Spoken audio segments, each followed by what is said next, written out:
Hello guys, welcome back to the channel Meenu 21। I hope आप लोग अच्छे होंगे। गाइस अभी ये 8 बजे का आपको मैं सीन दिखा रही हूँ मॉर्निंग में, जबकि देखिए कितना कोहरा है। अभी बच्चे स्कूल के लिए निकले हैं और आजकल ना हमारे यहाँ कोहरा खूब ज़्यादा पड़ रहा है। जब सुबह 6 बजे उठिए ना तब तो बहुत ही ज़्यादा कोहरा रहता है, लेकिन धीरे धीरे छंट जाता है। हाँ, ये है कि धूप अच्छी निकल रही है। और गाइज़ उसके बाद ना मैं आ गई बच्चों के कमरे में। स्टडी रूम जो है उसी के वार्डरोब में ना बच्चों का कपड़ा रखती हूँ मैं, और इसी में इनकी सारी बुक्स कॉपीज़ भी रहती हैं, क्योंकि इसमें बच्चों का स्टडी रूम भी है। तो पहले मैं क्या करती थी ना, एक ही बास्केट में सबके लोअर, एक बास्केट में सबके टी शर्ट ऐसे कर देती थी। तो बच्चे खोजते थे मेरा कहाँ है, मेरा कहाँ है। तो मैं कल दी उनको कपड़े कि एक एक बास्केट आप लोग रखो और अपने सारे कपड़े एक बास्केट में रखो, तो किसी को किसी से पूछना नहीं पड़ेगा।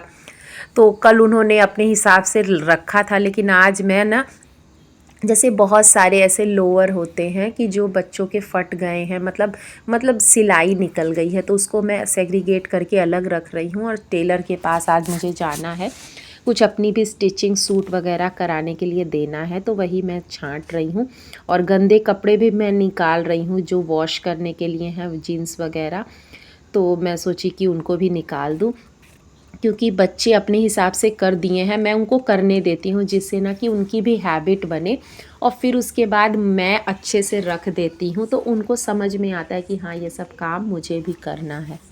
क्योंकि गाइस अगर हम परफेक्शन के चक्कर में पड़ेंगे ना, तो बच्चों को कभी हम देंगे ही नहीं और बच्चे कभी सीख नहीं पाएंगे। मतलब इन परफेक्शन से ही परफेक्ट बनता है कोई। तो धीरे धीरे गलतियां करते करते वो भी परफेक्ट बन जाएंगे और अच्छे से करने लगेंगे। इसलिए मैं सारे ही काम बच्चों से खुद से करवाती हूँ। उसके बाद जो चेंजेस हैं या उसको सही से करना, वो मैं कर देती हूँ। इससे ना मुझे भी हेल्प हो जाती है। मतलब जो बिल्कुल भी बिखरा पड़ा है वो कम से कम सेग्रीगेट होके अलग हो जाता है, और फिर मैं अपने हिसाब से कर देती हूँ। लेकिन बच्चों को भी ये समझ में आता है ना कि ये सब चीज़ें मुझे करनी है। और इस तरह से ना थोड़ा सा बच्चों में इनकलकेट कर सकते हैं हम लोग हैबिट्स। तो ये सारे पेरेंट्स को ही होना चाहिए कि उनके जो छोटे मोटे काम हैं ना, उनको हम शुरुआत से ही सिखाएं। मैं बच्चों को खुद ही, मैं उनके लंच बॉक्स कभी नहीं निकालती हूँ। स्कूल से आए अपने लंच बॉक्स, वाटर बॉटल सब निकालो। और पढ़ाई भी बच्चे अब खुद से करते हैं। मैं बोलती हूँ अगर प्रॉब्लम है तो आप समझो कि आपको कहाँ दिक्कत आ रही है, तो वो आप मुझसे पूछो। मैं प्रॉपरली ऐसे नहीं कि उनके बगल में बैठ के एज अ ट्यूटर मैं उनको एक एक शब्द पढ़ाऊँ, मैं वो सब नहीं करती हूँ। तो इससे ना बच्चों की खुद से रीडिंग हैबिट, खुद से पढ़ने की आदत भी पड़ती है। मैं कभी नहीं बहुत प्रेशराइज़ करती हूँ कि हाँ करो। बस ये है कि जो तुम्हारा टाइम डिवोटेड है पढ़ाई के लिए, आप उसमें करो। हर चीज़ का टाइम सेट करना हम सबकी ज़िम्मेदारी है, स्पेशली गार्डियंस की, पेरेंट्स की। इससे क्या होता है ना कि बच्चों को समझ में आता है कि हाँ, ये टाइम लिमिट हमारा खेलने का है, ये टाइम है पढ़ने का, ये टाइम सोने का, ये टाइम। तो एक मतलब क्या बोलते हैं उसको, कि जैसे एक शेड्यूल बच्चों का बनता है और एक डिसिप्लिन्ड वे में बच्चे रहते हैं। तो ये ना डिसिप्लिन होना बच्चों में बहुत ज़रूरी है। इसीलिए तो हम स्कूल भेजते हैं कि बच्चे डिसिप्लिन सीख सके। नहीं तो पढ़ाई तो गाइस आजकल सभी पेरेंट्स पढ़े लिखे हैं, पढ़ाई तो कोई भी पढ़ा सकता है, लेकिन जो स्कूल में ओवरऑल डेवलपमेंट होता है बिहेवियर का, डिसिप्लिन का, समाज में कैसे रहना है, सबसे बड़ी चीज़ तो है कि आप कैसे इंसान हैं, ये बहुत मायने रखता है। और मतलब हम सबकी ये ज़िम्मेदारी है कि हम अपने बच्चों को हर परिस्थिति में, चाहे वो बुरी हो अच्छी हो, उसको हैंडल करना, टैकल करना सिखाएं। क्योंकि आजकल हम देख रहे हैं छोटे छोटे बच्चे ना, मतलब कुछ भी नो या कुछ भी चीज़ें वो ले नहीं पा रहे हैं। उनको डांट दीजिए तो बुरा लग जाता है, ऐसा क्या हो गया है। और हमारे टाइम में हम लोग तो इतना पिटते थे और तब भी मुंह से चू नहीं निकलती थी, और मम्मी पापा की एक आवाज़ पे दौड़े चले आते थे। मतलब ज़िद तो ऐसा होता ही नहीं था कि हाँ, पेरेंट्स की बात के आगे अपनी कोई ज़िद है। और गाइस क्योंकि गर्मियों के कपड़े मैं रख रही हूँ ना, तो जैसे कुछ सूट वगैरह है ना जिनमें हल्की सी स्मेल सी आ जाती है, तो मैं सभी को एक बार रखने से पहले धूप दिखा के और ऑर्गेनाइज़र्स में ना, जैसे ज़्यादा गर्मी के कपड़े, कम गर्मी के कपड़े, कम ठंड वाले कपड़े, फुल स्लीव्स के, क्योंकि जब कम ठंड पड़ती है ना तो फुल स्लीव्स के जो कॉटन के कुर्ते वगैरह हैं या जो अस्तर वाली कुर्तियां हैं ना वो सब चल जाती हैं। तो ऐसे मैं सेग्रीगेट कर करके रखती हूँ तो ईज़ी हो जाता है कि जैसे कभी कभी क्या होता है पार्टी वियर होते हैं जो अस्तर वाली कुर्तियाँ होती हैं या सूट वगैरह हैं, तो आप ज़्यादा ठंड में ना लेयरिंग करके उनको पहन सकते हैं, ठंड नहीं लगती है। वैसे तो मैं कोशिश करती हूँ कि वुलन आइटम्स ही ठंड में पहनूँ, क्योंकि यहाँ पे ना बहुत ज़्यादा ठंड पड़ती है।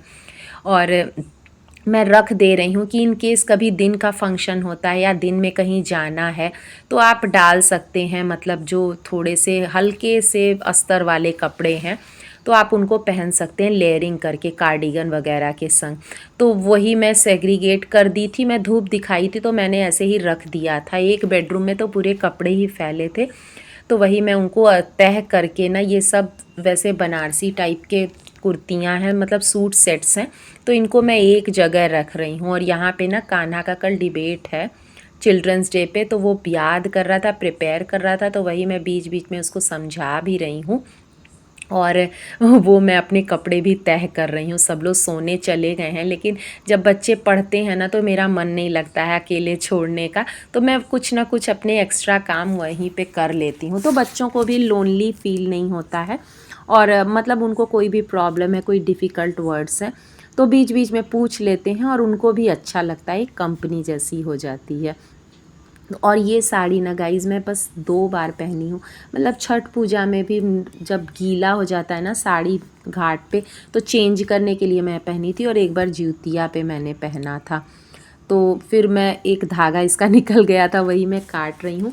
और सारे कपड़ों को ना मैं काफ़ी अच्छे से रखती हूँ, इसलिए मेरे कपड़े जो है ना जल्दी ख़राब नहीं होते हैं। और हाल फ़िलहाल में गाइज़ मैंने एक साड़ी ऑर्डर की थी ऑनलाइन, जरी कन्या ब्रांड की, मतलब फेसबुक पे काफ़ी उसका ऐड आता है और साड़ियाँ इतनी प्रीमियम क्वालिटी की दिखाते हैं ना कि आप बिल्कुल भी मतलब उस पर तो इतने मोहित हो जाओगे, इतने मतलब आपका मन लगने लगेगा कि अरे वाह इतनी प्यारी साड़ी है। तो मैंने सोचा कि एक साड़ी ऑर्डर करके देखते हैं, और आज वो साड़ी आई। और मतलब टू बी ऑनेस्ट कि वो साड़ी बिल्कुल भी मतलब सस्ती क्वालिटी की लग रही थी, और उसमें दिखा रहा था कि सैटिन सिल्क है, तो मुझे बहुत अच्छा लगा कि चलो एक ख़रीद के देखते हैं। तो आज आया, और रिटर्न के लिए मैं ना उनके एक व्हाट्सएप नंबर दिया है, उस पर काफ़ी ट्राई कर रही हूँ, लेकिन उस पर कोई भी उधर से मतलब कुछ भी आ नहीं रहा है, कोई मैसेज नहीं आ रहा है, कुछ भी उधर से कोई भी मैसेज वगैरह नहीं आ रहा कि वो रिसीव कर रहे हैं कि नहीं, रिटर्न का क्या प्रोसेस है, कुछ भी नहीं दिया है। तो गाइज़ ऐसी साइट्स हैं ना आजकल बहुत सारी हैं, सब लोग बोलते हैं फेसबुक इंस्टाग्राम, लेकिन ये लोग कहीं ना हमें ठगते हैं और चीटिंग करते हैं। जो चीज़ें दिखाते हैं एक तो वो देते नहीं हैं, दूसरा मतलब ये अपने उसमें दिखाते हैं, मतलब जो ऐड है उसमें दिखाते हैं कि इनकी रिटर्न पॉलिसी बहुत अच्छी है, एक्सचेंज पॉलिसी बहुत अच्छी है, लेकिन जब आप प्रैक्टिकली करने जाओ ना तो ये लोग बिल्कुल गोल मोल घुमा देते हैं। इवन वो आपके मैसेज का भी आंसर नहीं देते हैं, इवन जो फ़ोन नंबर है उस पर दे रहा है ये फ़ोन नंबर मान्य ही नहीं है। Guys welcome back to the channel Meenu 21। I hope आप लोग अच्छे होंगे। गाइस मॉर्निंग हो चुकी है, मैं बच्चों के लिए इडली बना रही हूँ। आज चिल्ड्रंस डे है ना, तो सभी बच्चों को बहुत बहुत शुभकामनाएं चिल्ड्रंस डे की। और इडली बना रही हूँ, अभी खाने के लिए खस्ता पूड़ी बनाऊँगी। और जा रही हूँ देखिए चटनी पीसने के लिए, वहाँ इडली बन रही है मेरी।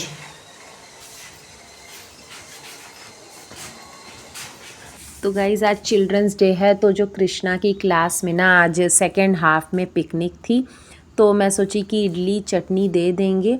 और इडली का जो बैटर है वो अच्छे से फर्मेंट नहीं हुआ था ठंड की वजह से, तो बहुत अच्छी इडलियाँ बनी नहीं थी, तो मैं फिर उनको लंच नहीं दी। मैं बोली कि मैं अपने हस्बैंड से भिजवा दूँगी। मैं सोची सारी इडलियाँ बना के ना फ्राई कर देंगे तो थोड़ा अच्छा लगेगा, और इतना टाइम नहीं था सुबह, तो मैं बनाई तो थी लेकिन फिर उसके बाद दी नहीं। मैं वो लोग को नाश्ता करा के, नाश्ते में आजकल ना वो कुरकुरी पूड़ी ही, वो जो खस्ता पूड़ियाँ होती हैं अजवाइन मंगरैल वाली, वही खा के जाते हैं। उससे क्या होता है, एक तो गैस नहीं बनती है, दूसरे ठंड नहीं लगती है।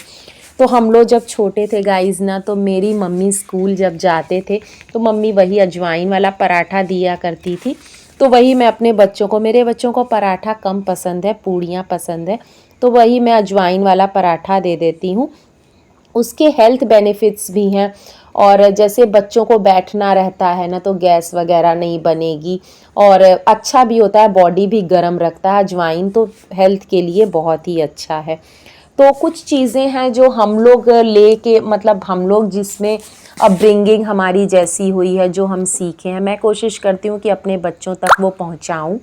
और आप सभी से मैं सोचती हूँ कि सभी पेरेंट्स को वही करना चाहिए, क्योंकि जैसे हम लोग बहुत ज़्यादा लाड प्यार करने के चक्कर में ना कहीं बच्चों को स्पॉइल कर रहे हैं। मुझे लगता है, जब मैं खुद से अपने बच्चों को कंपेयर करती हूँ, क्योंकि ऐसा नहीं है कि हमारे पेरेंट्स हमको प्यार नहीं करते थे या हमारी बात नहीं मानते थे। मेरे पापा तो बहुत ज़्यादा हम लोगों को लाड किए हैं, बहुत ज़्यादा पैम्पर किए हैं, लेकिन फिर भी पापा की एक ज़बान पे, मतलब एकदम स्ट्रिक्ट, मतलब जो चाहिए पापा को बोलना ही नहीं पड़ता था कि पापा क्या चाहते हैं।